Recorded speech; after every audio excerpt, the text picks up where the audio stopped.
कि आ रहे थे राम, लेकिन राम तो दिखाई नहीं दिए। ये पता नहीं कहां से आए, किस देश के आए, कौन है ये। और जैसे ही बंदरों को देखा तो सब भागने लगे, कोई इधर कोई उधर, कोई इधर कोई उधर। प्यारे, और जब सब भाग रहे हैं, लक्ष्मण जी ने कहा, कहो भैया मैंने कहा था कि ये बंदर हैं, ये डिसिप्लिन जानते नहीं हैं, और देखो ये कंडीशन हुई कि सबने भागना शुरू कर दिया। भगवान ने कहा कोई बात नहीं, वो सब आ जाएंगे, तुम अपने संतुलन मत बिगाड़ो। अब ये बंदर सब मिट्टी को उठा रहे हैं, अयोध्या की माथे से लगा रहे हैं। ये बंदर अपने रोम रोम में अयोध्या की रज को लगा रहे हैं। क्यों? ये अयोध्या की रज जहां पर प्रभु राम का अवतरण हुआ है, मेरे स्वामी का अवतरण हुआ है, ये रज मिट्टी नहीं है, ये सामान्य रज नहीं है, ये तो चंदन से भी ज्यादा महत्वपूर्ण है। इसे हम सभी वानर सिरोधारी कर रहे हैं। ईमानदारी से बताओ, मानवता का श्रृंगार हो गया कि नहीं हो गया? ये क्या हुआ? मानवता का श्रृंगार हुआ कि आप तीर्थ की मिट्टी को मिट्टी न माने, उसे चंदन से भी ज्यादा महत्वपूर्ण माने। बोलो, यही मानवता का श्रृंगार है कि नहीं? यही सुंदर संस्कारों का संकलन है कि नहीं? आज अयोध्या वासियों ने देखा कि ये तो अयोध्या की मिट्टी को चंदन से भी ज्यादा महत्वपूर्ण समझ रहे हैं। इसका मतलब है देखने में ये बंदर हैं, लेकिन काम इनके सुंदर हैं। भाई, देखने में बंदर लेकिन काम सब सुंदर हैं। वाह, इतना सुंदर काम की मिट्टी मिट्टी नहीं समझ रहे, रज समझ रहे, रज भी नहीं समझ रहे, इसको तो चंदन से भी ज्यादा महत्वपूर्ण मान रहे हैं। बस विमान उतरा, जैसे ही विमान उतरा, गुरुजी सामने थे, दर्शन दिए गुरुदेव। ओ, गुरुदेव का दर्शन हो रहा है। भगवान की दृष्टि पड़ी तो भगवान रुके नहीं, दौड़े, चले नहीं, दौड़े। कैसे दौड़े? धाय धरे गुरु चरण सरोर,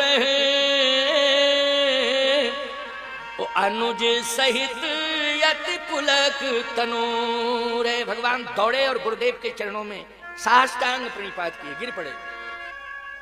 लक्ष्मण जी महाराज ने भी साष्टांग प्रणिपात किया। किशोरी जी ने अपनी मर्यादा में प्रणाम किया। अब बंदरों ने देखा ये कौन सा व्यक्तित्व है। बड़े बड़े मिले रास्ते में, लेकिन सबने मेरे प्रभु को देख के साष्टांग किया। यहां तक कि जिन्हीं निरख मग सांपन बीछी तजय विषम विष तामस तीछी सर्प लौट गए। जितने विषधर थे सब शरणापन्न हो गए भगवान को देख के। कहे ऐसे ऐसे विषधर, बड़े बड़े भुजबली, बाहुबली, ये सब अंत में, अरे भाई खरदूषण आया। बोलो, खरदूषण मौसम बलवंता, तू नहीं को मारे बिन भगवंता।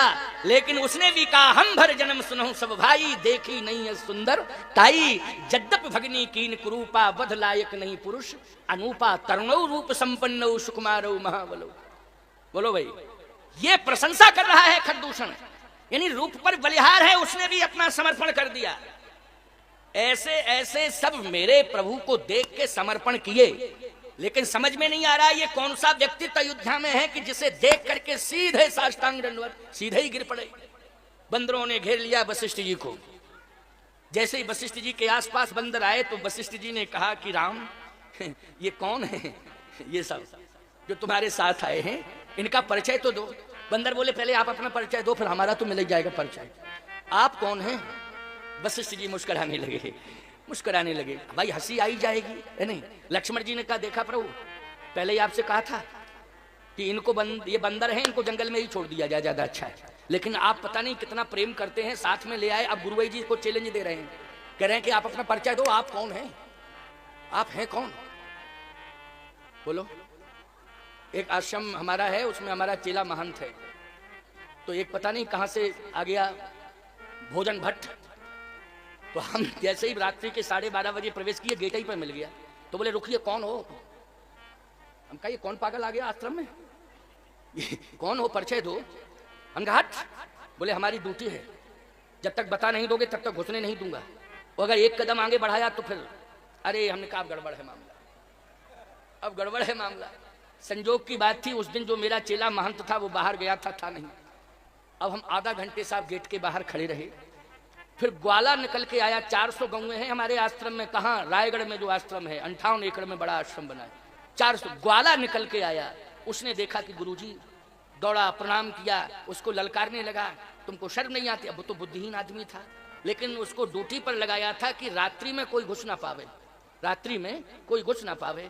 तो मैंने कहा देखो भैया, इसकी भाषा से हम नाराज नहीं हैं, इसके भाव से हम प्रसन्न हैं कि मेरे आश्रम में कोई घुस ना पावे, ये ड्यूटी इसको मिली है। भाषा तो कठोर है, हृदय प्रीत मुख वचन कठोरा, आश्रम के प्रति प्रेम है लेकिन वाणी कठोर है। हमने कहा हम बुरा नहीं मानते हैं, अच्छा अच्छी बात है, कम से कम ड्यूटी तो दे रहा है। भैया कभी कभी ऐसा हो जाता है, तो भाषा पर ध्यान मत दो, भाव पर ध्यान दो। बंदरों का समर्पण किसके प्रति है बोलो? वशिष्ठ जी महाराज के प्रति है कि भगवान राम के प्रति है बोलो? राम जी के प्रति है। लेकिन राम जी का समर्पण यदि जिसके प्रति है तो अब वो परिचय लेना चाहते हैं कि आखिर ये हैं कौन। परिचय, भगवान राम ने कहा कि मैं परिचय दे रहा हूं, मैं परिचय दे रहा हूं, ये कौन है? बंदरों ने कहा कि परिचय आप ही दे दो, कौन है? भगवान राम बोले गुरु वशिष्ठ। गुरु वशिष्ठ ये हमारे गुरुदेव हैं, कुल पूज हमारे, ओ इनकी कृपा तनुज रण मारे। ये गुरु वशिष्ठ हमारे गुरुदेव हैं, कुल पूज्य हैं, इन्हीं की कृपा से राक्षस मरे। बंदरों ने कहा इनकी कृपा से राक्षस मरे, तो ये अयोध्या ही से मारते रहे सब राक्षसों को, क्योंकि एक दिन नहीं गए युद्ध, इतने दिन चला, एक भी दिन दिखाई नहीं दिए, हम लोग तो रहे सब युद्ध में, लेकिन यहीं से मारते रहे सबको। तो फिर हम लोगों ने क्या किया? हम लोगों ने, इसका मतलब है हम लोगों ने तो कुछ भी किया ही नहीं है। लेकिन आपने ही लंका में कहा था तुम्हारे बल में रावण मारे, और तिलक विभीषण का पुनसारे, तुम्हारे बल पर मैंने रावण मारा, तुम्हारे बल पर, तुम्हारे बल पर ही विभीषण राजा बना, ये आपने लंका में कहा था। लेकिन ये पता नहीं था कि अयोध्या में भाषा बदल जाएगी आपकी। इनकी कृपा, अब बल हमारा पता ही नहीं कहां चला गया, कृपा आ गई सामने। वशिष्ठ जी बोले राम ये कौन है? कहे गुरुदेव पहले थोड़ा इनको समझा देवें तब ठीक रहेगा, समझाओ। भगवान राम ने कहा जो मैंने लंका में कहा था वो सत्य है, जो अयोध्या में कह रहा हूं ये भी सत्य है। सुनते नहीं हो ठीक से, बस अंतर इतना सुनना चाहिए। क्या कहा था लंका में? तुम्हारे बल में रावण मारे। अयोध्या में क्या कहा? इनकी कृपा धनुजन मारे। तो कृपा में और बल में अंतर होता है, बल तुम्हारा और कृपा गुरुदेव की। अच्छा एक बात बताओ, नौजवान के पास क्या होता है? बल, और बूढ़ों के पास क्या होती है? कृपा। लेकिन कोई नौजवान ये सोच ले कि हम अपना पूरा काम बल से करेंगे और सफलताएं भी हम बल से हासिल करेंगे, तो याद रखना उस बल के साथ अगर वृद्धों की कृपा नहीं जोड़ी जाएगी तो एक दिन वो बल तुम्हें विफल बना देगा प्यारे, तुम किसी काम के नहीं रह जाओगे, उद्दंड बन जाओगे। क्या बन जाओगे? उद्दंड बन जाओगे, अनुशासनहीन हो जाओगे। क्योंकि जो वृद्धों का सम्मान नहीं करते हैं, उनकी आज्ञा नहीं मानते हैं, उनका बल उद्दंड हो जाता है, वो उद्दंड हो जाते हैं, हो जाते हैं कि नहीं? भाई रावण भी तो बलवान था। गोस्वामी जी कह रहे हैं भय निशाचर महावीर बलवान, लिखा है ना, भय निशाचर। बोले क्या हुए? बोले महावीर बलवान, कुंभकर्ण रावण सुजस सुर विजयी जग जान। ये जितने भी कुंभकर्ण रावण सब क्या हैं? महावीर बलवान। तो फिर भैया महावीर बिनवो हनुमान, भय निशाचर, ये सब क्या? महावीर बलवान। तो आप कल्पना करिए, आप हनुमान जी को भी महावीर कह रहे, निशाचरों को भी महावीर कह रहे, रावण आदि को, कुंभकर्ण रावण तुझे सुर विजयी जग जान। लेकिन अंतर है प्यारे, क्या अंतर है? बोले हनुमान जी हैं महावीर विक्रम बजरंगी और कुमति निवार सुमति के संगी, और रावण कुंभकर्ण सुमति निवार कुमति के संगी। इनका बल सुमति में नहीं लगता है, इनका बल कुमति में लगता है। लगता है कि नहीं? ये कुमति है, ये कुमति से ही अपना कार्य करते हैं, अपने बल का सदा दुरुपयोग करते हैं, अर्थात ये उद्दंड है। क्या है? उद्दंड है। भगवान राम ने कहा कि बल तो आपका था लेकिन कृपा गुरुदेव की जुड़ी थी। बल जब साथ में बलवान होता है तो बल का प्रयोग होता है, लेकिन कृपा करने वाला साथ में हो ये आवश्यक नहीं। जहां भी रहता हो, चाहे जितना दूर रहता हो, लेकिन वो कृपा दूर से ही कर देता है और उसकी कृपा हजारों किलोमीटर दूर पहुंच जाती है। बोलो पहुंच जाती कि नहीं? तो गुरुदेव की कृपा अयोध्या से ही लंका पहुंच गई, लेकिन तुम्हारा बल मेरे साथ था, लेकिन गुरुदेव की कृपा आज अयोध्या से लंका तक पहुंची। आहर निस गुरुदेव कृपा वर्षण करते रहते थे और वो कृपा लंका में पहुंचती रही। राम इसका अनुभव करता रहा। इसलिए बल के साथ कृपा होना चाहिए कि नहीं? यदि बल के साथ पूर्वजों की कृपा, अपने से बड़ों की कृपा, साधु संतों की कृपा, उनका आशीर्वाद यदि बल के साथ सम्मिलित नहीं करोगे तो याद रखना सफलता हासिल नहीं हो सकती है, कभी सफल नहीं हो पाओगे। तो भगवान राम ने कहा आज सफलता मिली है तो तुम्हारा बल था, लेकिन बल के साथ गुरुदेव की कृपा जुड़ी हुई थी, इसलिए राम को सफलता मिल गई।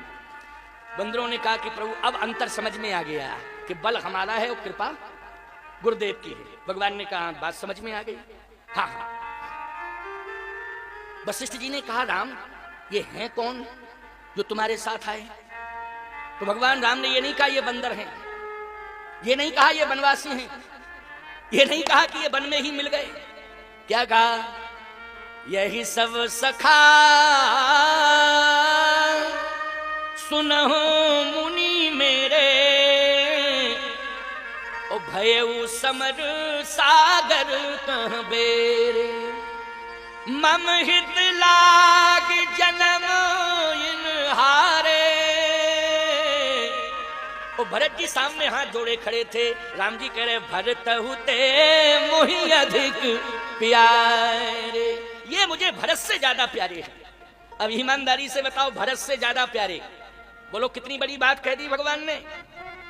ये बंदर भरत से ज्यादा प्यारे हैं, बंदर नहीं मेरे सखा हैं ये सखा। आप कहोगे स्वामी जी भरत जी को कैसा लगा होगा जब ये कहा कि भरतउ ते मोहि अधिक प्यारे। याद रखना यही तो मानवता का श्रृंगार है।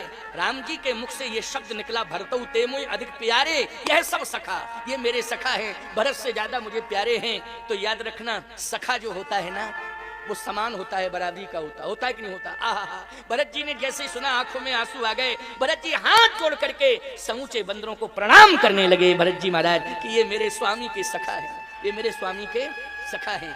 ईमानदारी से बताओ शिष्टाचार से परिपूर्ण जीवन है भरत जी का कि नहीं? इतने महान संत होते हुए भी आज वानरों को प्रणाम कर रहे हैं क्योंकि ये भगवान के सखा हैं। मेरे स्वामी ने इनको अपना मित्र बनाया है, सखा बनाया है।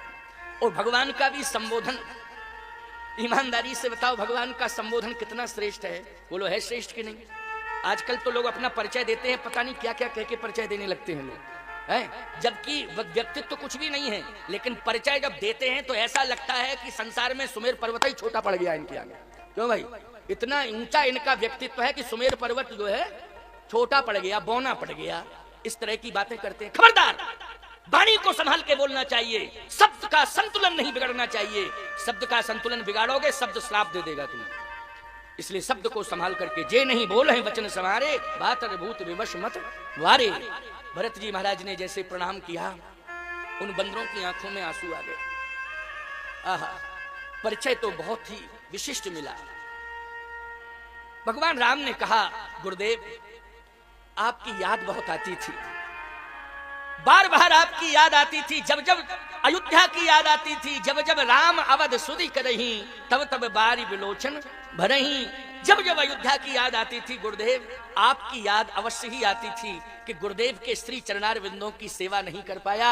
बहुत वर्ष हो गए, लेकिन यही सोचता था जिस समय जाऊंगा तो गुरुदेव के चरण मिलेंगे तो राम उन चरणों की भरपूर सेवा करेगा। आज ये अवसर मिला राम को कि राम आपकी चरण सेवा करने के लिए आ गया।